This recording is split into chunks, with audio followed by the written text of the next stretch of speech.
Oh, well, that's good then. My grandmother said, but I couldn't really understand the meaning of her words. After taking my talented brother with them, my parents left this house. Because I'm stupid, I was the only one left behind. Now everyone's gone, and I'm lonely and all alone. Was I abandoned by my mom and dad? Yet, my grandmother raised me with deep affection. Delicious food and warm smiles. I learned how happy it is to be accepted just as I am. Then, after living freely for over 20 years, my parents appeared before me. They came back after seeing me, now an accomplished researcher, in the media. They didn't hide their desires, approaching me with an ugly smile. I felt a boiling anger inside, witnessing their actions. Seeing them in such a desperate situation due to their own actions. The sight of them with their vile smiles, uttering words of fake praise like "you're amazing," or frantically spitting while screaming a daughter has a duty to help her parents, was so repulsive that it was hard to put my feelings into words. I felt an intense boiling sensation inside me, while my mind seemed to become sharper. These people haven't changed at all. They believe only their values are correct, using them to justify excluding others and rationalizing any kind of tyranny. Without a thought for the people they hurt. Don't make me laugh. Coming to me now, just because you need something. So, I won't hold back anymore. I've already been walking my own path in life. I can't think of people who neglected me my whole life as family. I have no attachment to them. The time had come to tell my parents what I had always wanted to say. I renounce all inheritance and declare estrangement. I'm Jessica. A 29-year-old researcher. Ever since I was young, I loved playing outside, running around in mud, puddles, and sandpits until I was covered in dirt. When my science teacher talked about microorganisms, the idea of something invisible yet present fascinated me. Though invisible to the naked eye, each looked completely different under a microscope. I wanted to see things I'd never seen before, so I asked for a picture book from the bookstore, but it wasn't enough. We didn't have a microscope at home, and I couldn't always use one at school. Seeing my disappointment, my teacher taught me about the work of microorganisms. For example, they eat fallen leaves and live in mud. Since leaves and mud were easy to find, I ended up getting muddy while playing outside as I searched for the results of microorganisms' activity. Jessica, why do you always dirty your clothes? How many times do I have to tell you the same thing? My mother would scold me every time I came home with dirty clothes. But I'd forget when I was playing. Especially, my mother wanted me to engage in more traditionally feminine activities. She would say, "You're a girl, so wear a dress and play house." Playing outside isn't something girls should do. Because I preferred the exact opposite kind of play, I often got scolded by her. My tendency to get absorbed in things to the point of ignoring everything else was a problem at school too. During home visits, my teacher would comment, "Jessica often has trouble concentrating in class and can be found daydreaming. She gets easily distracted by things and tends to lose focus." My mother would smile awkwardly, apologize, and gently tell me, "Let's study hard." But as soon as the teacher left, she'd pull my arm and yell at me in a shrill voice. But I just found classes boring. The classes were often hard to follow, with teachers just rattling off content as they pleased, so I, just listening, would get bored. Then my mind would wander to more interesting things. That's how it felt. That's why my test scores were always hit or miss.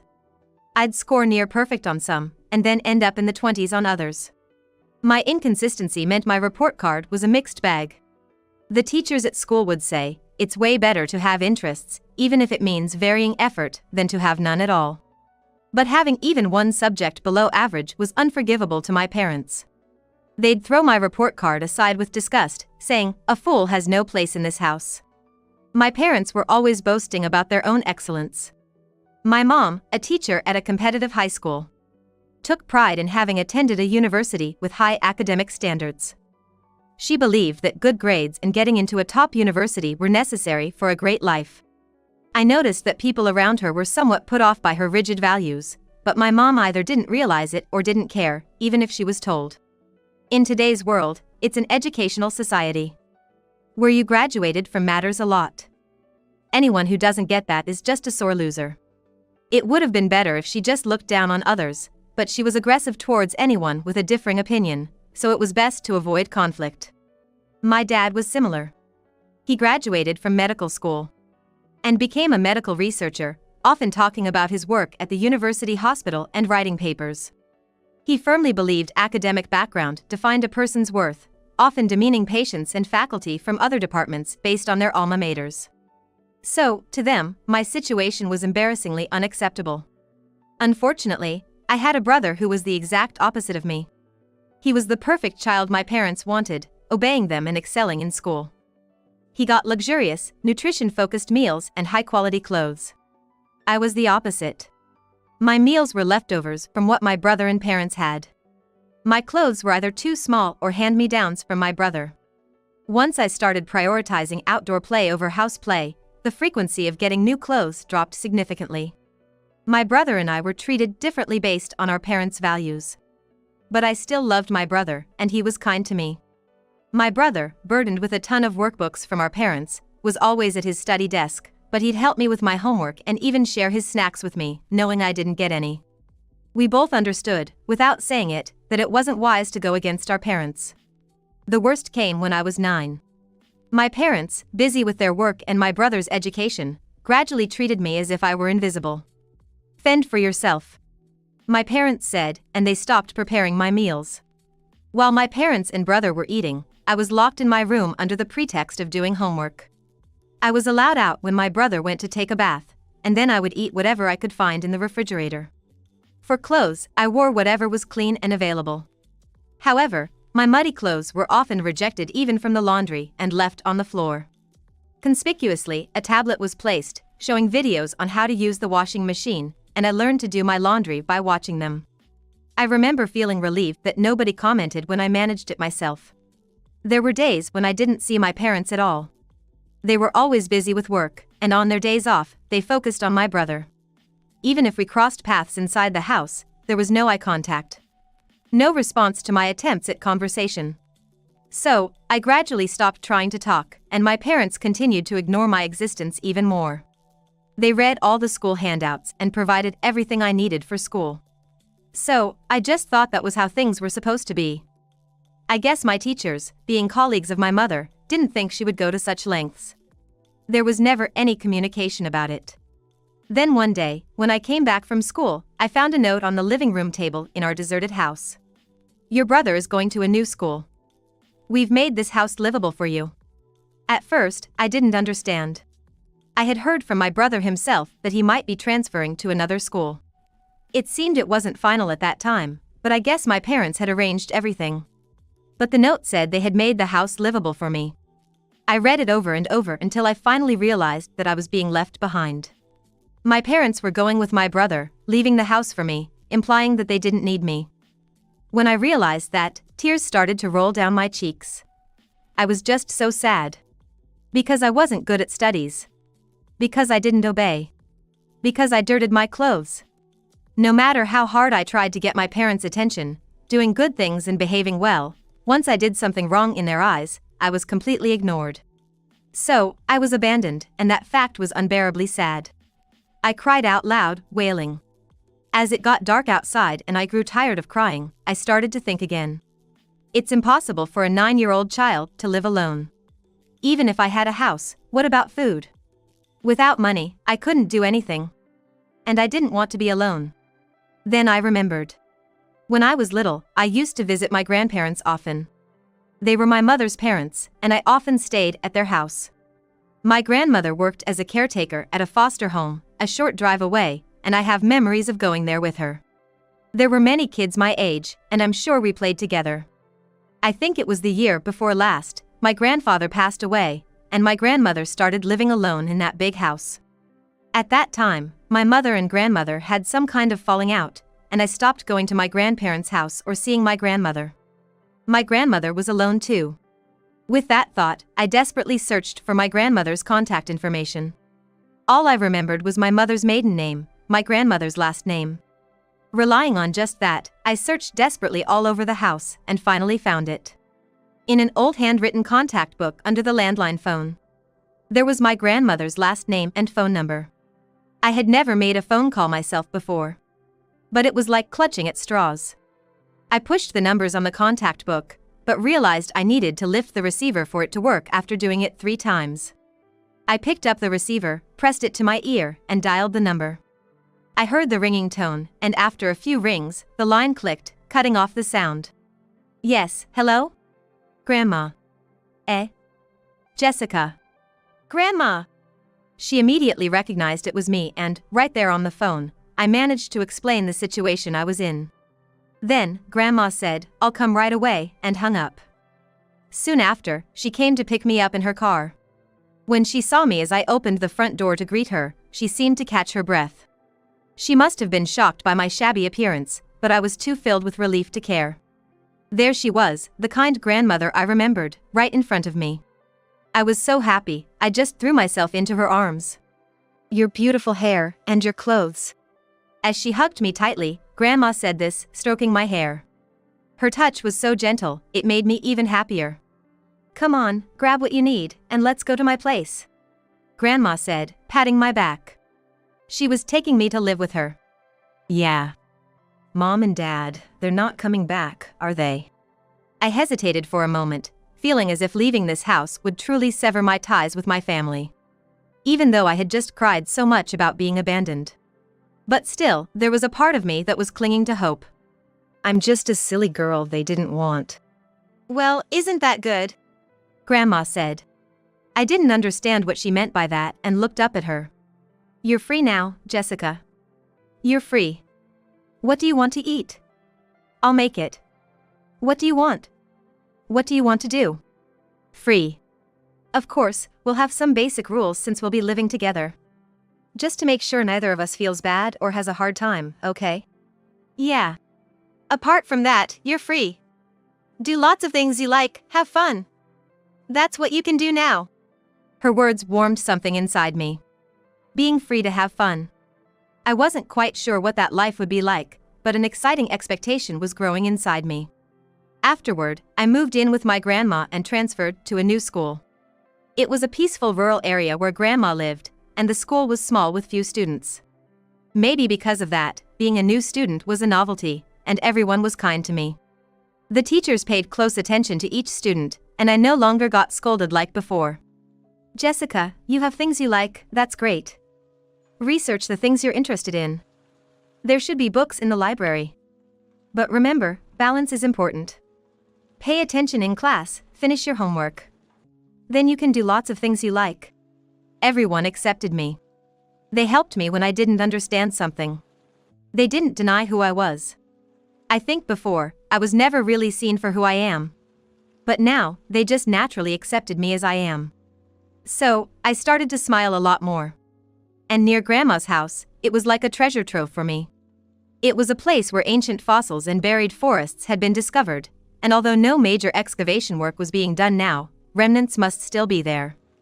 Above all, I wondered what kind of microorganisms had lived and worked in that land. What kind of effects did they have? What were the layers of the earth like? Did different things live in each layer? There was so much I wanted to know. Every day, I got covered in mud, running around exploring everywhere. Once, while digging out of curiosity, I found something like a fossil and was thrilled. Every day was exciting, full of discoveries, and fulfilling. I naturally came to think that this was something I wanted to continue doing for a long time. 20 years have passed since my parents left me behind. Now, at 29, I'm working in a research job, specializing in biology.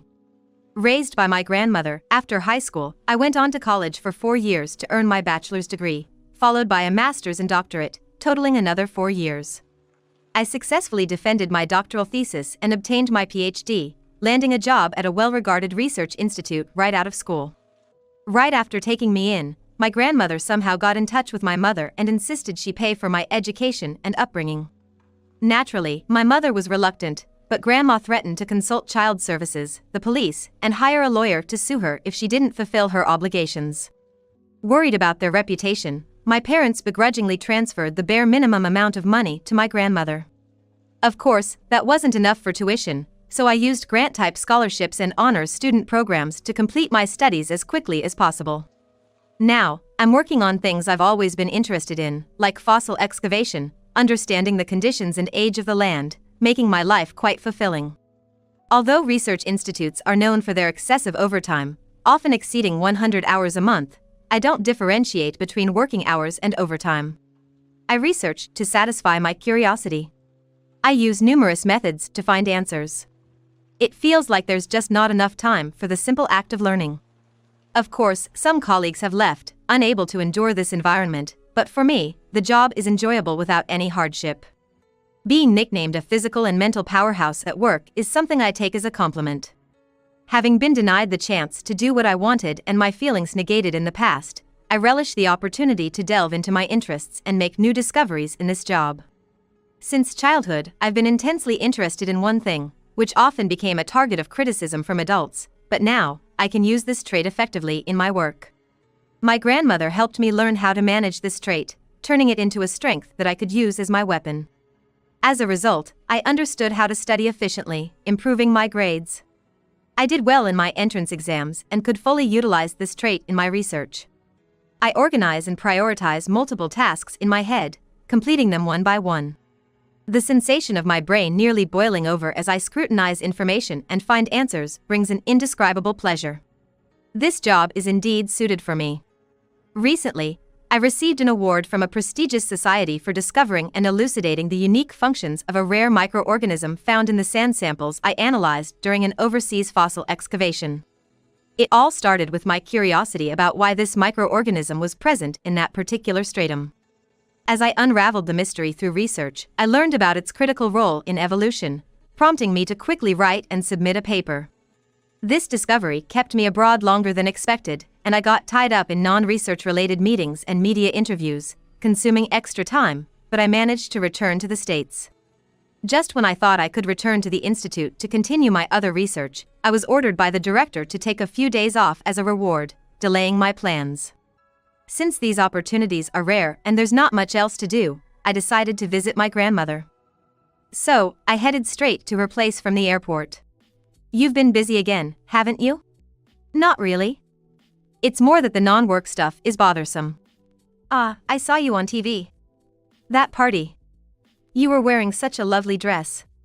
I was just dressed up and made up against my will. You looked like a completely different person than the usual Jessica. I was just tired. Grandma's pumpkin stew is still the best. That's good to hear. If you want more, help yourself. Sure. Arriving at my grandmother's house, I relaxed in the living room with her delicious pumpkin stew and tea. Grandma still lives alone in this house, and although she's getting on in years, she remains active, working in the garden. I hope she stays healthy and energetic for a long time. Just then, the doorbell rang. Huh? The mail? That's unusual. My grandmother stood up and headed towards the entrance. Since I was little, this area has always been sparsely populated. The neighbors, who know each family's composition, rarely use the intercom for visits due to their close-knit nature. Even now, the only people who diligently ring the doorbell are delivery personnel. Since my grandmother never uses online shopping, I was wondering what could have been delivered. I could hear the sound of her slippers scraping the floor and the front door opening. I thought Grandma would return immediately after receiving the package, but she didn't come back right away. Instead, there seemed to be some commotion at the entrance. Sensing the uneasy atmosphere, I decided to go to the entrance myself. Ah, Jessica! As I left the living room and peeked down the hallway to the entrance, I heard someone calling my name. Behind my turning grandmother, at the door, stood a man and a woman. It was the woman who had called my name. Jessica, I'm so glad. I wanted to see you. Ah, Jessica. Come here. At first, I didn't recognize them. After all, it had been 20 years since I last saw them. The two people, desperately calling my name with forced, ugly smiles, were my significantly aged father and mother. Why are they here? What do they want? After 20 years of no contact. After they abandoned me 20 years ago. Karen! You and John have no face to show Jessica. My grandmother raised her voice at my mother. Just stay out of it, Mom. Jessica is my daughter. You never acted like a parent, how dare you? Jessica, come here. Let's celebrate. You've done well. My parents exclaimed in unison, still yelling. Observing my parents' commotion, I realized they knew about my recent award. They probably didn't expect me to be here, but the only connection they had to me was through my grandmother. So, they came here, and by a stroke of bad luck for me, or good luck for them, they found me visiting. "Keep it down, you're disturbing the neighbors," I stated firmly, and my parents stiffened and closed their mouths. They seemed to be somewhat aware of their absurd behavior. "I won't let you inside the house. Just explain briefly why you are here. If you make any more noise or trouble, I'll call the police right away. Now, speak." When I urged them to talk, my parents exchanged glances and then began their story. Things changed for my brother after he entered college. He got into one of the top universities, as my parents had hoped, but there he encountered values different from those of our parents for the first time. Bright students have strong wills and aspirations. Seeing his peers pursuing various dreams, my brother began to doubt the academic elitism he had been indoctrinated with, and grew to despise our parents' abnormal obsession with educational credentials. My brother disappeared during his senior year of college, leaving a note saying, "Don't look for me." He's still missing to this day. After being abandoned by my brother, who they had invested so much time, effort, and money in, my parents went on a spending spree in their turmoil. To me, it made no sense, but maybe they were trying to fill the void of loneliness with other things. I wanted to say they should have been more concerned about my brother, but I realized once again these people couldn't possibly have such feelings. Naturally, their savings dwindled, and it impacted their real lives. They started lashing out at others at their workplaces. My mother, a teacher, was overly strict with her students and excessively interfered with their futures, eventually causing several students to stop attending school.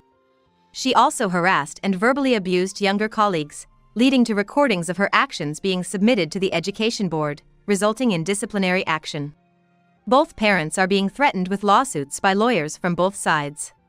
My father, too, behaved similarly. Looking down on colleagues with lower educational backgrounds, he made unbearable remarks and acted high-handedly. Not only that, but he also treated hospital patients in the same manner, and even made advances towards female patients he fancied. It seems he'll soon be facing legal issues for that as well. I felt they had reached their limit, with no one to stop them. My parents, with tears in their eyes, explained their situation and then leaned towards me. "Jessica, we want to live together, as a family, supporting each other. Right? You were really our daughter after all. You've done so well. Yes, amazing. You must be famous in your field by now. With fame comes authority. From now on, support each other? What do you mean?" That was an unforgivable remark. Support each other? Now, after all this time? But we're family. I interrupted my parents' words with a question, shocking them. "Family? What do you mean by that?" "What do you mean?" "We might share genes, but we're not a family, are we?" "Why would you say that?" My mother's voice grew louder, trying to stop me. I even felt a sense of nostalgia in that unchanged voice of hers. And then I realized, I'm not afraid of them anymore. Not even a little bit. Also, stop twisting things to your convenience. You're only here because you're facing huge compensations you can't pay, right? You're relying on me? But is it because my brother is gone, and now it's my turn? Or is it because you've run out of money to the point where you have to rely on the daughter you abandoned? As I spoke calmly, my father was speechless. But my mother glared at me with wide eyes. "Jessica, how can you say that? We're family, we should support each other. You're just shocked because we haven't seen each other in so long, right? Don't worry. From now on, we'll live together, and we can adapt to each other's pace." That's a joke. Absolutely not, I refuse. I don't want to talk to you ever again. Please leave. I reflexively said that when they mentioned living together. Even as my parents started yelling and screaming, my heart remained cold. "Jessica, how can you talk to your parents like that? Hurry up and pack your things. Take us to your house." My parents' words became increasingly rough. Even though I said I didn't want to live together, they intended to barge into my home. It made me chuckle. In fact, it seemed that my expression reflected that sentiment. Somehow, I felt a faint smile forming. "Just as you treated me like I'm not your child, I've never thought of you as parents. To suddenly be told by strangers that we're a family and should live together is nothing but terrifying. Your child is just your son. I want nothing to do with you from now on. I don't even want to be invited to the funeral. I thought to myself, so this is what it means for your blood to boil. My gut was heating up, and it felt like my blood pressure was rising.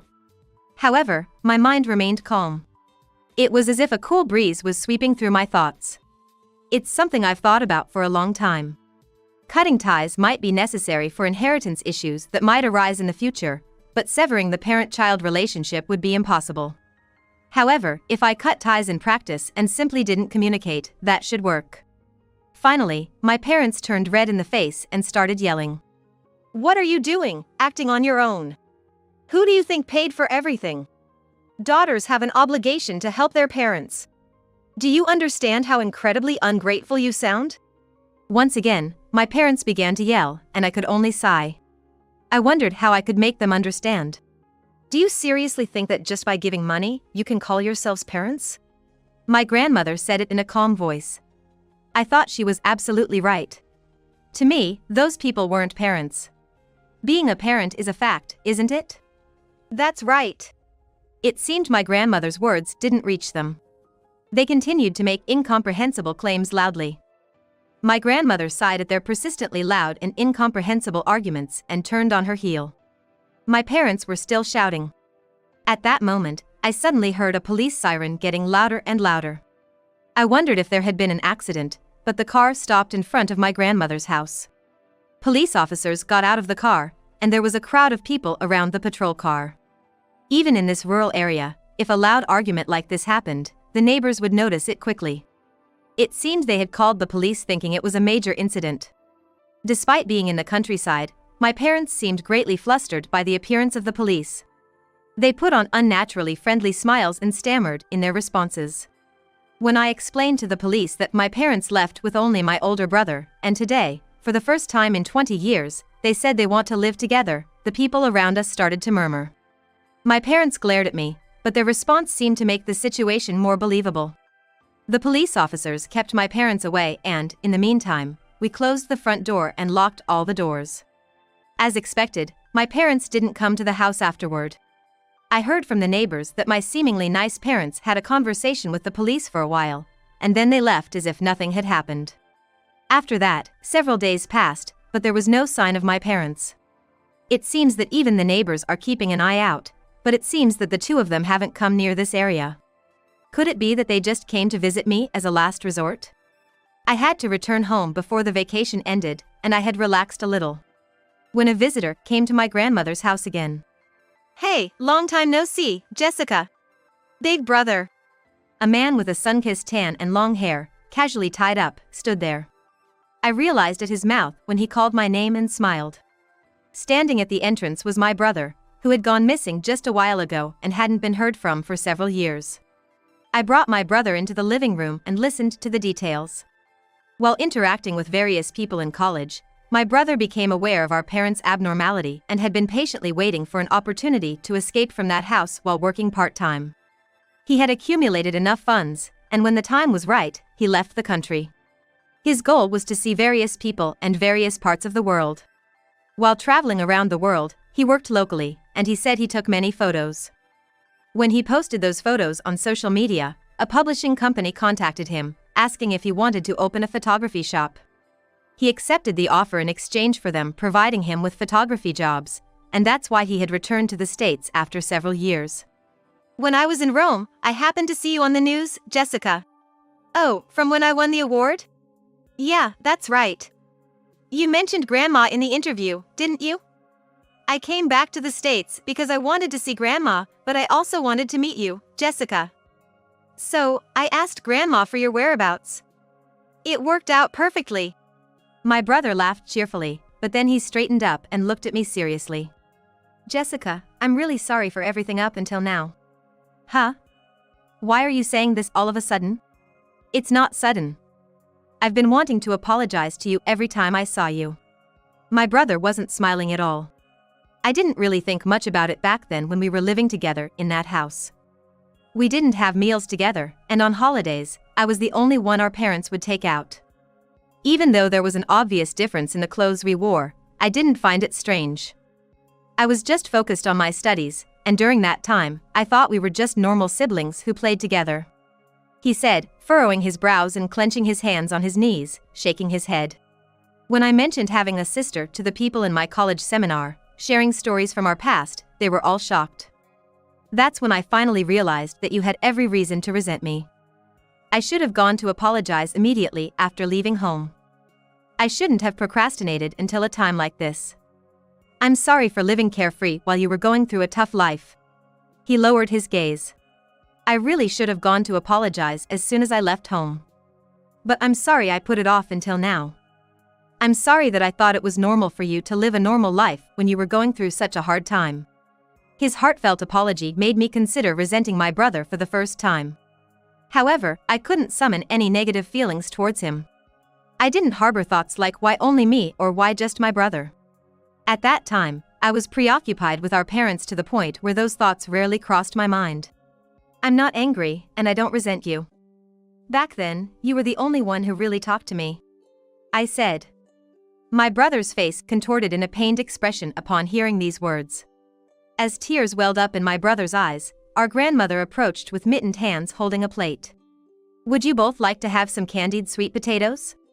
It was my grandmother's homemade candied sweet potatoes. Made from the ones she had harvested from her garden and prepared since yesterday. Knowing this, I couldn't help but smile at my grandmother's deliberate attempt to recreate the atmosphere of the past, as if we had returned to those days. Wow, this brings back memories. I really want to eat some. Yeah, Grandma's candied sweet potatoes are delicious, aren't they? I loved them when I was a kid. I know. Please have as much as you want. Let's enjoy them together. Sitting across from each other at the table for the first time in a long time, we both indulged in the same dish. Just that simple act brought tears to our eyes. Despite the slightly salty taste, it was a precious moment. Afterwards, I learned that our parents had to bear a significant amount of compensation and had further scandals that made headlines, ultimately losing their jobs. Currently, they seem to be living a modest life, working alongside people they once looked down upon due to their lower educational backgrounds. They had to humble themselves before younger supervisors with only high school diplomas. It must have been a humiliating experience, but I believed it was a necessary lesson for them.